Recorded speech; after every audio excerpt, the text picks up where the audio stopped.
بسم اللہ الرحمن الرحیم۔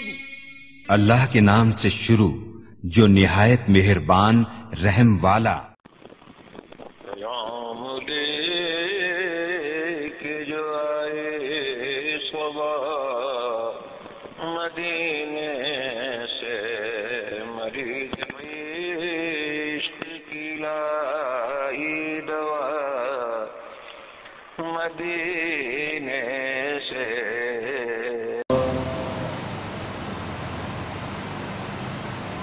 الحمد لله نحمده ونستعينه ونستغفره ونؤمن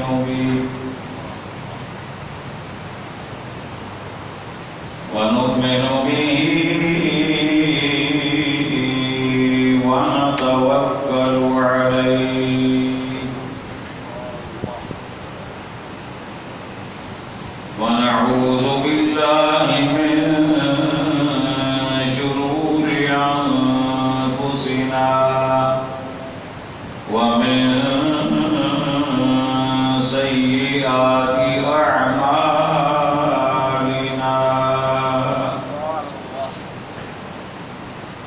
من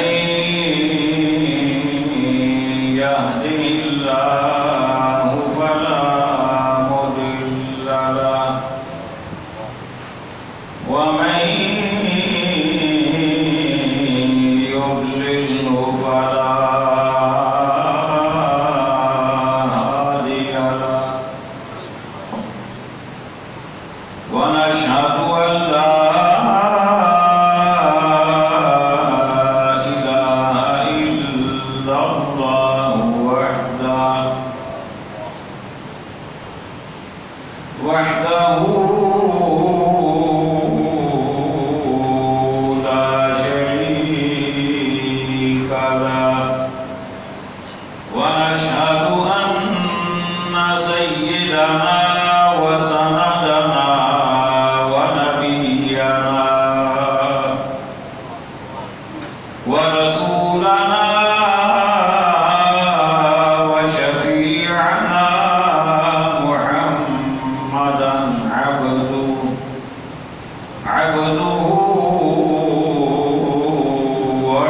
ورسوله، أما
سب مل کر پڑھیے صلی اللہ علیہ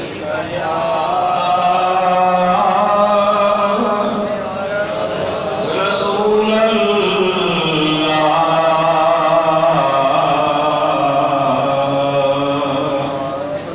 وسلم علیہ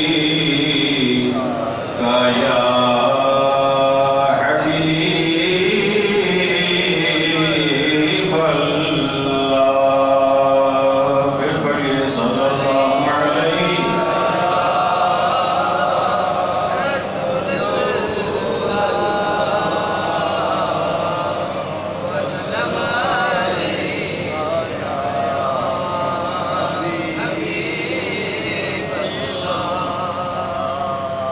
واجب سطح عظیم سامعین زیروقات حاضرین محفل عشاقان مصطفیٰ کریم علیہ السلام جان نثاران صحابہ کرام محبان اہل بیت عظام اور عقیدت مندان اولیاء کرام، اللہ تبارک و تعالی جل جلالہ و اتم برہانہ و اعظم شانہ کا بے حد بے حساب اور بے شمار شکر ہے کہ جس نے ماہ رمضان المبارک کی ان بابرکات ساعات میں ہمیں اپنے پاک گھر میں بیٹھ کر اپنے دین متین کو سمجھنے کی توفیق عطا فرمائی ہے۔ خوش نصیب ہے وہ شخص جسے یہ ماہ مبارک نصیب ہوا اور پھر اس نے اس کی قدر جانی اور اس کی قدر کو اپنے ذہن میں رکھتے ہوئے اس نے اس کا حق ادا کرنے کی کوشش کی، اس لیے کہ اسی آسمان کے نیچے اسی زمین پر اسی سورج سے حرارت لینے والے اور اسی زمین کی اجناس سے فائدہ اٹھانے والے آپ کو اپنے دائیں بائیں بہت سارے ایسے لوگ ملیں گے کہ جنہیں دیکھ کر یوں لگتا ہے کہ جیسے انہیں معلوم ہی نہیں کہ ماہ رمضان المبارک گزر رہا ہے۔ یقین جانیے حیرت ہوتی ہے، بالکل یوں لگتا ہے کہ جیسے ان بیچاروں کو پتہ ہی نہیں، یا پھر ان کا کوئی دین اور ہے، ان کا کوئی مذہب اور ہے۔ اور کب ایسا ہوتا ہے؟ ایسا تب ہوتا ہے جب انسان کی سوچ، اس کی سمجھ، اس کا عقل، اس کا فہم، اس کی فراست سب کچھ دنیا کی نظر ہو جائے۔ اگر دین کی طرف دھیان ہو، اگر آخرت ذہن میں ہو، اگر رب کو منہ دکھانے کا انسان کو وقت یاد ہو، تو پھر یہ ممکن نہیں کہ روزہ ہو اور مسلمان بغیر روزے کے ہو۔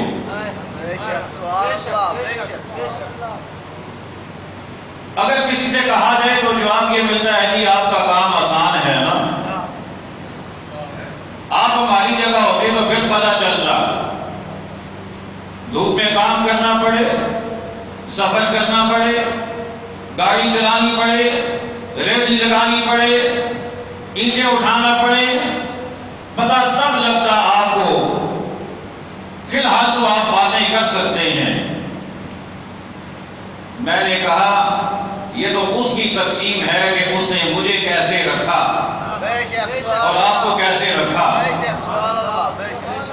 اگر مجھے اس نے ٹھنڈا ماحول دیا ہے تو یہ میرا کمال نہیں، یہ اس کی نعمت ہے۔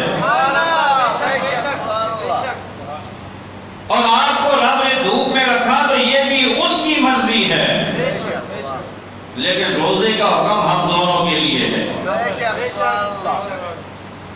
ہم دونوں کے لیے ہے۔ لیکن میں نے کہا ذرا نظر پیچھے دوڑاؤ، 2 ہجری اپنے ذہن میں لاؤ، 17 رمضان المبارک 2 ہجری میرے آقا کے جانثار میدان جہاد میں تھے۔ ریلی لگانا پھر بھی آسان، اینٹیں اٹھانا پھر بھی آسان، لیکن میدان جہاد میں جا کر اپنے جسم کو کٹوایا بھی جا رہا ہے، اپنے جسم سے خون بہایا بھی جا رہا ہے، دشمن کے سامنے تن کر اسے بتایا بھی جا رہا ہے، اور روزہ رکھ کر رب کو راضی کیا بھی جا رہا ہے۔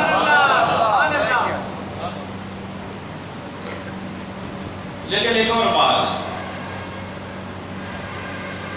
ایک غریب آدمی، غریب سے غریب تر آدمی، ریڈی لگاتا ہو، مزدوری کرتا ہو، کچھ بھی کرتا ہو، بیٹے کی شادی کرنی ہو، بیٹی کی شادی کرنی ہو، چلے ادھار بھی لیتا ہوگا، کوئی شک نہیں، لیکن چلے آدھا خرچہ تو خود وہ سیونگ کر لیتا ہے، کیا خیال ہے؟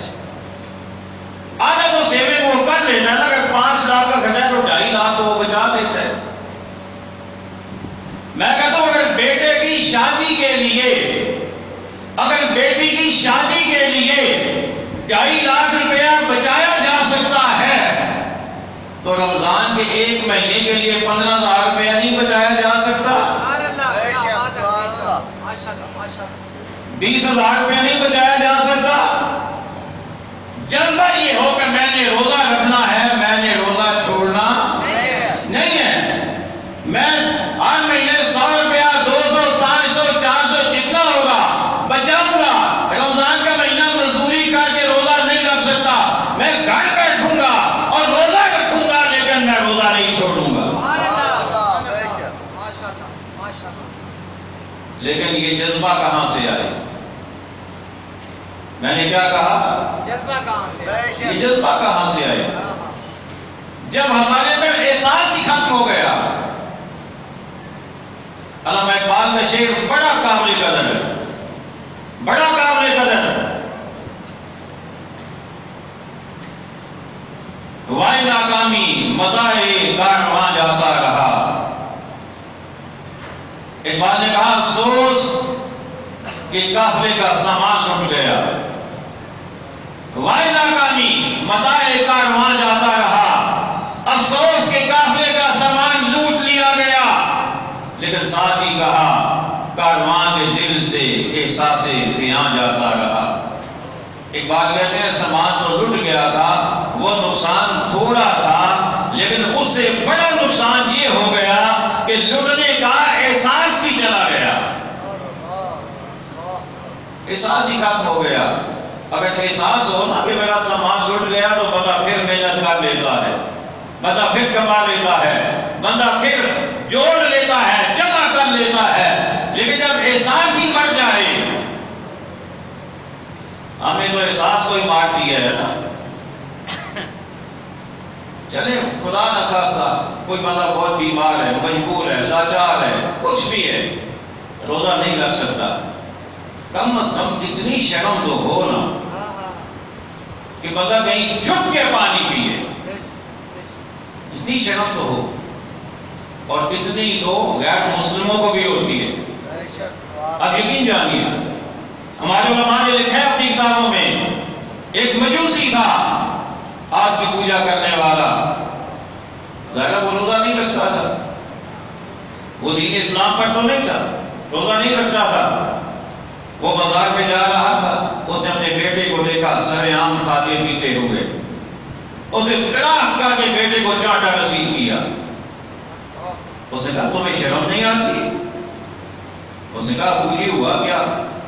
اس نے کہا ہوا یہ ہے کہ مسلمانوں کا یہ روزوں کا مہینہ ہے،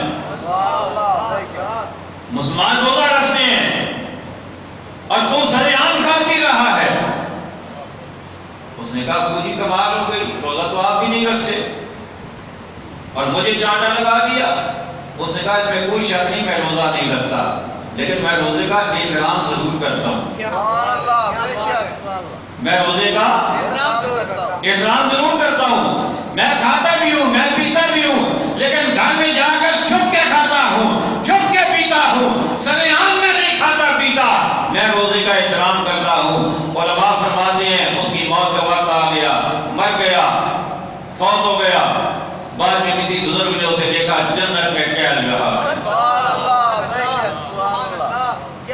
جنت میں ٹہل رہا ہے۔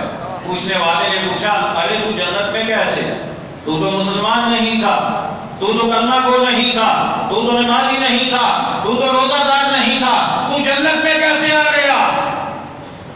اس نے کہا ٹھیک ہے کہ میں مسلمان نہیں تھا، لیکن جب میری موت کا وقت آیا نا تو رب نے میری زبان پہ کلمہ جاری کر دیا، میری زبان پہ کلمہ جاری کر دیا، اور مجھے بتایا یہ گیا کہ تو نے رمضان کا احترام کیا تھا، اس احترام کے تصدق میں اس کی برکت سے تمہیں کلمہ نصیب کیا جا رہا ہے، اور اس کلمے کی برکت سے میں اب جنت میں ٹہل رہا ہوں۔ غیر مسلم تو احترام کرے اور مسلمان سرعام کھائے پیے، یوں جیسے رمضان ہی نہیں ہے یا اس پر روزہ فرض ہی نہیں ہے۔ آئیے ایک حدیث سنیے، امام الانبیاء حبیب کبریاء شاہ الوزراء جناب محمد رسول اللہ صلی اللہ تعالی علیہ وآلہ وسلم مسجد نبی میں تشریف لے گئے۔ جمعہ کا دن آقا علیہ السلام نے منبر کی پہلی سیڑھی پہ قدم رکھا، پہلی سیڑھی پہ جب آقا نے قدم رکھا فرمایا آمین،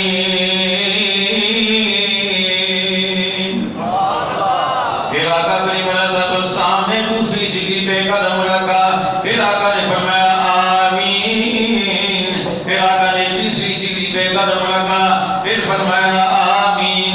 جمعہ کا خطبہ ہو گیا، خطبہ ہو جانے کے بعد نماز ادا کی گئی، جمعہ مکمل ہو گیا، صحابہ کرام اکٹھے ہو گئے، عرض کرنے لگے کملی والے آقا آپ نے پہلے ایسا کبھی کیا نہیں، آج آپ نے 3 دفعہ آمین کہا ہے، اور آمین کا مطلب تو پتہ ہے نا، الہی قبول فرما، الہی قبول فرما۔ آقا آپ نے کبھی پہلے ایسے کیا نہیں، آج آپ نے 3 مرتبہ آمین کہا، وجہ کیا ہے؟ میرے آقا علیہ السلام نے ارشاد فرمایا میرے غلام جب میں نے پہلی سیڑھی پہ قدم رکھا جبریل امین آ گئے اور آ کر کہنے لگے آقا میں رب کی طرف سے آیا ہوں اور میں یہ آپ کو بتا رہا ہوں جو بندہ اپنے والدین کو بڑھاپے کی حالت میں پائے اور ان کی خدمت کر کے جنت میں نہ جائے وہ تباہ ہو جائے۔ آقا فرماتے ہیں میں نے کہا آمین،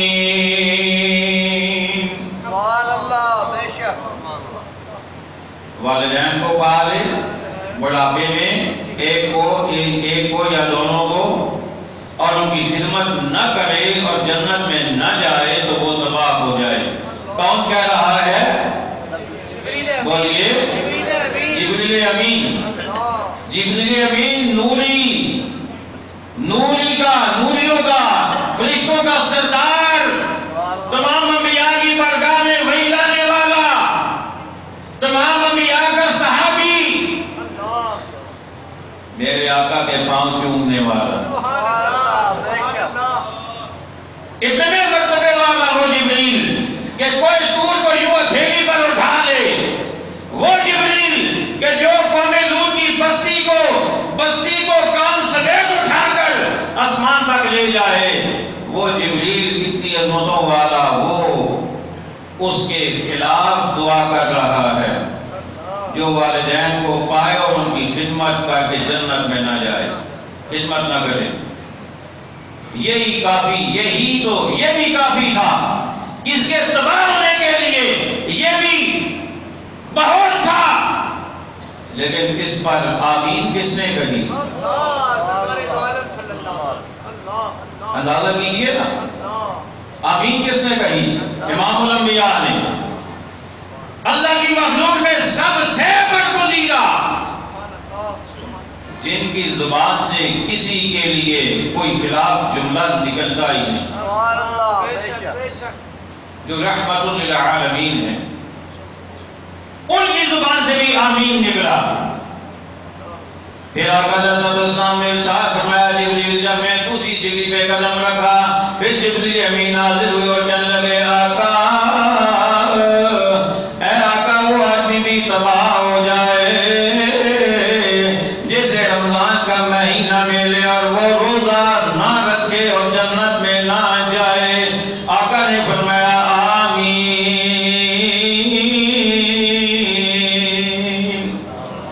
آقا نے پھر آمین فرما دیا۔ جو بندہ رمضان کا مہینہ پائے، روزہ نہ رکھے اور جنت میں نہ جا سکے، رمضان کا روزہ نہ رکھنے کی وجہ سے اس کے خلاف دعا کرنے والے جبریل اور آمین کہنے والے میرے آقا علیہ السلام، اے مسلمان ذرا غور تو کر، ذرا توجہ تو کر، ذرا خیال تو کر، ذرا اس بات کو اپنے ذہن میں بٹھا، ارے مومن تو وہ ہوتا ہے جو آقا کی دعائیں لینے والا ہوتا ہے، جو آقا کے صدقے جانے والا ہوتا ہے۔ تو کیسا مومن ہے کہ تو اپنے آقا کی اس آقا نے جس کے خلاف دعا کی تو اس کا مستحق بن رہا ہے۔ ارے آج سمجھنے کا وقت ہے، آئیے رب کا قرآن پڑھتے ہیں۔ رب نے دونوں کا ذکر کیا، ایک وہ جو دنیا دار بن گئے، ایک وہ جو دین دار بن گئے۔ رب کائنات نے ارشاد فرمایا، فخرج علی قومہ فی زینتی۔ خالق کائنات نے قارون کا ذکر کیا۔ قارون دنیا کا مالدار ترین شخص،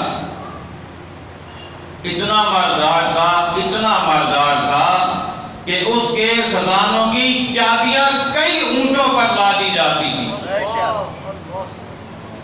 اتنے خزانے کہ کئی اونٹ اس کی خزانے کی چابیوں کو اٹھاتے تھے۔ اللہ فرماتا ہے فخرج علی قومہ فی زینتی، وہ اپنی پوری آب و تاب کے ساتھ، پوری شان و شوکت کے ساتھ، اپنی پوری کر و فن کے ساتھ جب نکلا نا اپنی قوم کی جانب، قال الذین یریدون الحیاۃ الدنیا، دنیا کی زندگی کو پسند کرنے والوں اور دنیا کی زندگی چاہنے والوں نے جب دیکھا، کہنے لگے یا لیت لنا مثل ما اوتی قارون، کاش ہمیں بھی ایسا خزانہ ملتا جیسا قارون کو دیا گیا، کاش ہمیں بھی ایسا ملتا جیسا قارون کو دیا گیا۔ مال کو دیکھ کر مال کی لالچ اور حرص رکھنے والوں نے اس موقع پر حسرت کا اظہار کیا، لیکن ساتھ ہی کچھ اور بھی تھے۔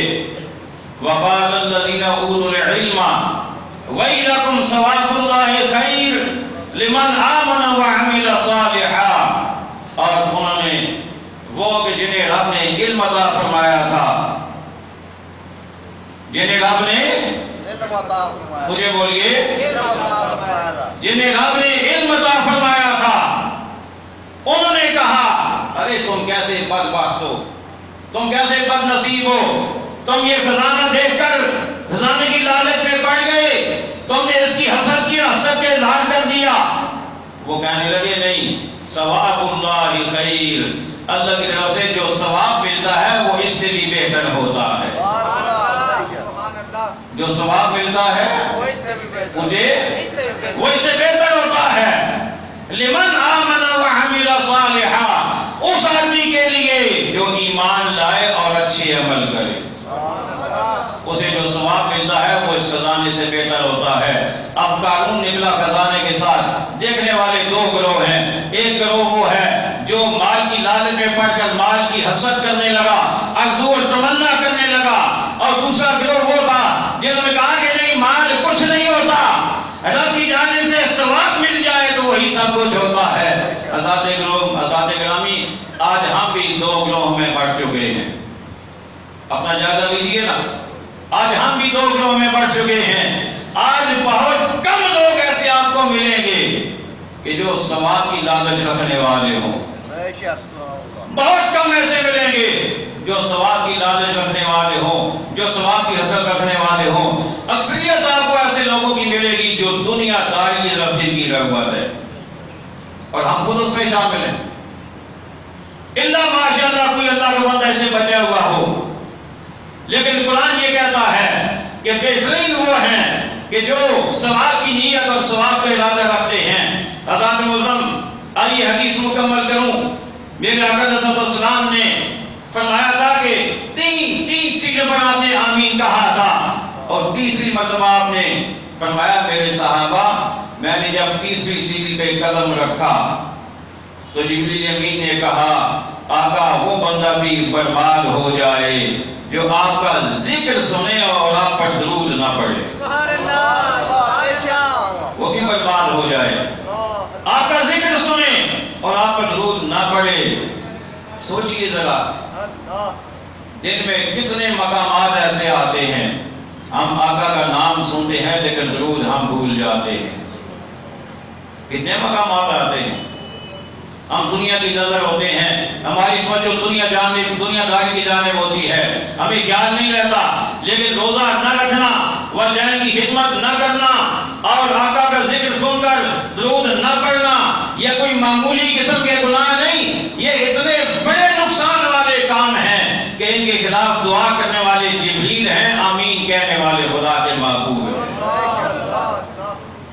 اور پھر میرے آقا کے ارشاد گرامی، آقا علیہ السلام نے ارشاد فرمایا، آقا فرماتے ہیں کہ جو بندہ بلا وجہ بغیر شرعی عذر کے جو آدمی روزہ چھوڑ دیتا ہے، آقا فرماتے ہیں ساری زندگی بھی وہ روزہ رکھتا رہے تو اس کے ثواب کو نہیں پا سکتا، اس کے ثواب کو نہیں پا سکتا۔ جو بغیر کسی عذر کے شرعی عذر کے روزہ چھوڑ دیتا ہے، یہ معمولی بات نہیں ہے۔ حضرات گرامی، آئیے آپ کو آقا کریم علیہ السلام کے فرمان سناؤں۔ امام الانبیاء علیہ السلام نے غیب دان نبی نے نہیں، ابھی نہیں، اجے بھی نہیں، او پچھو آواز آنی چاہیے، غیب دان نبی نے کیا ارشاد فرمایا؟ فرمایا یذهب الصالحون الاول فالاول، فرمایا نیک لوگ آہستہ آہستہ دنیا سے گزر جائیں گے، دنیا سے رخصت ہو جائیں گے۔ یذهب الصالحون الاول فالاول، فرمایا نیک لوگ دنیا سے آہستہ آہستہ چلے جائیں گے، رخصت ہو جائیں گے۔ پھر فرمایا کہ تبقى حفالہ، فرمایا پیچھے ردی رہ جائے گی۔ کیا رہ جائے گی؟ ردی۔ پھر آقا نے مثال بیان فرمائی کہ ردی کیسے؟ فرمایا کہ حفالۃ الشعیری اب التمری، فرمایا جیسے تم جو صاف کرتے ہو اور صاف دانے الگ ہو جاتے ہیں، پیچھے جو اس کا بھوسا رہ جاتا ہے، فرمایا وہ ردی ہوتا ہے، وہ ردی ہوتا ہے۔ فرمایا یا پھر جیسے کوئی آدمی کھجوریں لائے اور اس میں سے اچھی کھجوریں، طیب کھجوریں اور صحت مند کھجوریں اور انتہائی اچھی کھجوریں نکال لے اور پیچھے بالکل ناکارہ قسم کی کھجور رہ جائیں، فرمایا اسے حفالہ کہتے ہیں۔ فرمایا نیک لوگ چلے جائیں گے، پیچھے ایسے ہی لوگ بچ جائیں گے، پیچھے ایسے ہی لوگ بچ جائیں گے۔ اور پھر کیا ہوگا؟ اب دیکھیے نا، جیسے پھر ردی کی کوئی پرواہ نہیں کرتا نا۔ میرے آقا فرما رہے ہیں لا یبالیہم اللہ بالا، آقا فرماتے ہیں پھر وہ جو پیچھے بچ جائیں گے اللہ تعالیٰ کو ان کی کوئی پرواہ نہیں ہوگی۔ یہ معمولی جملہ نہیں ہے، اللہ تعالیٰ کو ان کی کوئی پرواہ نہیں ہوگی۔ کیا مطلب؟ مطلب یہ کہ جو نیک لوگ ہوتے ہیں اللہ کو ان کی پرواہ ہوتی ہے، وہ حق اٹھا دیں، اللہ بارش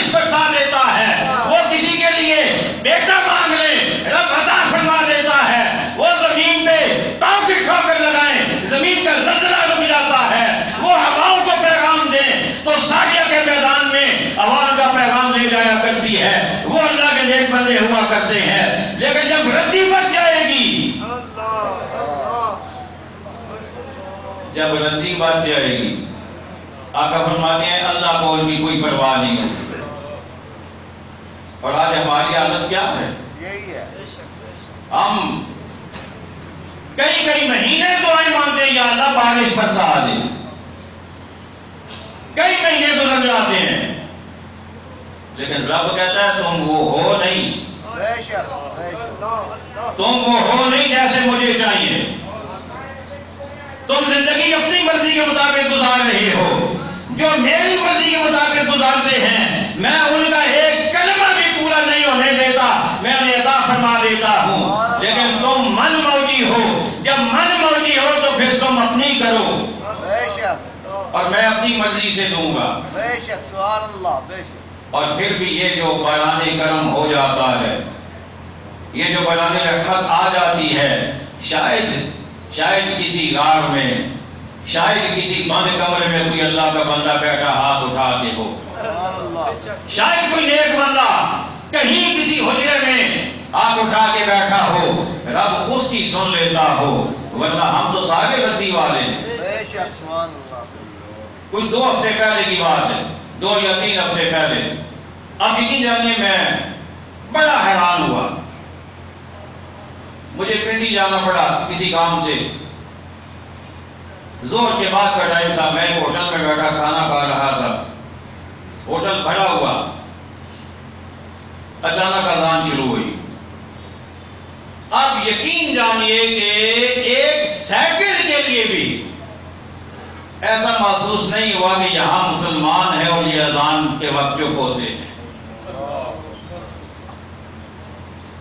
میں کہتا ہوں احساس ختم ہو گیا ہے، اور جب احساس ختم ہو جائے نا تو پھر باقی بچتا کچھ نہیں ہے۔ جو شور، جو شرابہ، جو ادھر ادھر کھانا پینا، پلیٹیں کھینچنا، یہ دے دو، وہ لے جاؤ، یہ اٹھا دو، یہ کر دو، وہ کر دو، 1 سیکنڈ کے لیے بھی فرق نہیں پڑا۔ مجھے بتائیے کوئی غیر مسلم آ جائے، آپ اسے کہیں، اسے تعلیم دیں کہ جب اذان ہو تو اس وقت اذان کا جواب دیا جاتا ہے، خاموش ہوا جاتا ہے، اذان کو سنا جاتا ہے۔ اگر وہی غیر مسلم ہمارے ساتھ بیٹھا ہو، ایسے ہی مقام پہ اذان شروع ہو جائے تو وہ سوال تو کرے گا نا کہ یہ کون ہے؟ بے شک، بے شک، بے شک، سوال کرے گا یا نہیں کرے گا؟ وہ پوچھے گا تو صحیح کہ تم تو کہتے ہو مسلمان چپ ہو جاتے ہیں، خاموش ہو جاتے ہیں، اذان سنتے ہیں، جواب دیتے ہیں، یہ کون ہے؟ کیا جواب ہوگا ہمارے پاس؟ اللہ اکبر۔ اپنے آپ کو بدلنے کی ضرورت ہے، بے شک، سبحان اللہ، اپنے آپ کو بدلنے کی ضرورت ہے، بدلنے کی ضرورت ہے، احساس پیدا کرنے کی ضرورت ہے۔ احساس جب تک بیدار نہیں ہوگا ہمارے اوپر وقت کڑے سے کڑا آئے گا، بے شک، سبحان اللہ، بے شک، کڑے سے کڑا وقت آئے گا۔ ہم روتے ہیں نا، ہمارے حکمران ایسے ہیں، ہم روتے ہیں مہنگائی بہت ہو گئی، یہ ہو گیا، وہ ہو گیا، بجلی کے بل اتنے آ گئے، گیس کے اتنے بل آ گئے، کوئی سہولت نہیں، لوڈ شیڈنگ اتنی ہو گئی، ہم روتے ہیں، لیکن میرے آقا کا ارشاد ہے، بے شک، سبحان اللہ، آقا فرماتے ہیں جب عوام اللہ کی ماننا چھوڑ دے تو اللہ ان پر ظالم حکمرانوں کو مسلط کر دیتا ہے، بے شک، بے شک، ظالم حکمران مسلط کر دیتا ہے۔ یہ ہمارے اپنے کرتوت ہیں، یہ ہمارے اپنے ہاتھوں کی کمائی ہے۔ بے شک، آج ہمارے اندر احساس ختم ہو گیا۔ آئیے ایک اور حدیث سنیے، حضرت مولا علی شیر خدا رضی اللہ تعالی عنہ فرماتے ہیں اِنَّا لَجَلُوسٌ مَعَ رَسُولِ اللَّهِ صلی اللہ علیہ وآلہ وسلم فی المسجد فَاطَّلَعَ عَلَيْنَا مَسْعَبُ بْنُ عُمَيْرٍ، کہتے ہیں ہم آقا علیہ الصلوۃ والسلام کی بارگاہ میں حاضر تھے مسجد نبی شریف میں، اتنے میں حضرت مصعب بن عمیر رضی اللہ تعالی عنہ آ گئے۔ وہ آئے، ما علیہ الا بردۃ لہ مربوعۃ بفرو، کہتے ہیں ان کے اوپر ایک ہی چادر تھی، پورا لباس نہیں تھا، دو کپڑے نہیں تھے، ایک ہی کپڑا تھا جس کے ساتھ انہوں نے اپنے جسم کو ڈھانپا ہوا تھا، مرفوعۃ بفرو، اور اس کے اوپر چمڑے کی ٹاکیاں لگی ہوئی تھی، چمڑے کے پیمان لگے ہوئے تھے، چمڑے کے پیمان، پورا لباس بھی نہیں تھا، دو کپڑے بھی نہیں تھے، ایک تھا، اور وہ بھی کہیں چمڑے کا پیمان لگا ہوا، کہیں کپڑے کا پیمان لگا ہوا۔ جب آقا الاسلام نے دیکھا، فلما رآہ رسول اللہ صلی اللہ علیہ وسلم بکا، آقا الاسلام نے دیکھا تو آقا الاسلام کی چشمان مقدس سے آنسو رواں ہو گئے، آنسو نکلنے لگ گئے۔ اور آقا الاسلام نے کیا فرمایا؟ فرمایا للذی کان فیہ من النعمہ، فرمایا میرے غلاموں، اسلام قبول کرنے سے پہلے یہ بندہ بڑا امیر تھا، بڑا امیر تھا، بڑی نعمتوں میں تھا، لیکن جب اس نے اسلام قبول کیا گھر والوں نے کہا نکل جا، کچھ بھی نہیں دیں گے۔ اس نے کہا مجھے ایک چادر دے دو اور میں تم سے مانگتا بھی کچھ نہیں، اور میں تم سے مانگتا بھی کچھ نہیں، ایک چادر دے دو مجھے بدن ڈھانپنے کے لیے، ایک چادر لے کے نکلا ہے۔ دیکھیے نا انہوں نے دین کی کیا قیمت ادا کی ہے، گھر چھوڑ دیا، عزیز چھوڑ دیے، رشتہ دار چھوڑ دیے، پیسہ چھوڑ دیا، مکانات چھوڑ دیے، جائیدادیں چھوڑ دی، سب کچھ چھوڑ دیا، لیکن اسلام کو سینے سے لگا لیا۔ لیکن ہمیں اسلام وراثت میں ملا ہے، اس لیے ہمیں قدر نہیں ہے۔ آقا الاسلام نے فرمایا یہ وہ بندہ ہے، والذی ہوا فیہ اليوم، فرمایا اور آج یہ اس کیفیت میں ہے۔ پھر آقا علیہ السلام نے میرے غیب دان نبی نے، سبحان اللہ، سبحان اللہ، میرے غیب دان نبی نے وہ بتایا جو آج ہو رہا ہے، وہ بتایا جو آج ہو رہا ہے۔ کیا بتایا؟ فرمایا کیف بکم اذا غدا احدکم فی حلہ وراح فی حلہ، فرمایا میرے صحابہ ذرا غور کرو، وہ کیسا وقت آئے گا کہ جب تم میں سے ہی تمہارے بعد والے جو آئیں گے وہ صبح اور جوڑا پہنیں گے، شام کو اور جوڑا پہنیں گے۔ یہ وقت آ گیا یا نہیں؟ یہ وقت آیا یا نہیں؟ صبح اور جوڑا پہنیں گے، شام کو اور جوڑا پہنیں گے۔ اب پسینہ آ گیا ہے، اب اس میں سمیل ہو گئی ہے، اب اس میں یہ تھوڑی بہت اس میں میل آ گیا ہے، صبح اور جوڑا، شام کو اور جوڑا، میرے غیب دان نبی نے بتایا۔ اور اگلی بات میرے آقا نے جو فرمائی، فرمایا وَوُضِعَتْ بَيْنَ يَدَيْهِ صَحْفَةٌ وَرُفِعَتْ أُخْرَى، فرمایا جب وہ کھانا کھائیں گے ایک پلیٹ رکھی جائے گی، ایک اٹھائی جائے گی، ایک رکھی جائے گی، ایک اٹھائی جائے گی۔ فرمایا کہ رب اتنی نعمتیں انہیں دے گا کہ پلیٹوں پر پلیٹیں آئیں گی۔ اب مجھے بتائیے کون سا گھر ہے جہاں ایسا نہیں ہوتا؟ کون سا گھر ہے؟ پہلے کھانا لگتا ہے، یہ جی بریانی آ گئی، چلے اب یہ پلیٹیں اٹھا لو، اب کیا ہے جی اب کسٹرڈ آ گیا، اب کیا ہے جی اب کھیر آ گئی، اب کیا ہے جی اب آئس کریم لے آؤ، وہ گئی اب فروٹ لے آؤ، کتنی پلیٹیں آتی کتنی پلیٹیں جاتی ہیں۔ اور ابھی افطاری کے موقع پہ کون سا گھر ہے جہاں پہ ایسا نہیں ہوتا؟ پکوڑی الگ پڑے ہیں، جلیبی الگ پڑی ہے، سموسے الگ پڑے ہیں، فروٹ الگ پڑا ہے، ادھر جنابے والا نیمبو والا شربت پڑا ہے، ادھر جنابے والا وہ کوئی نورس پڑا ہے، کوئی روح افزا والا پڑا ہے، کسی گھر میں کون سا، کسی میں کون سا، کولڈ ڈرنکس پڑی ہیں، کتنی پلیٹیں کتنے گلاس ہم افطاری کے وقت پہ بدلتے ہیں۔ قربان نہ جائے اس آقا کی عظمت پہ جس نے 1400 سال پہلے بتا دیا تھا کہ میرے غلاموں پہ یہ وقت بھی آئے۔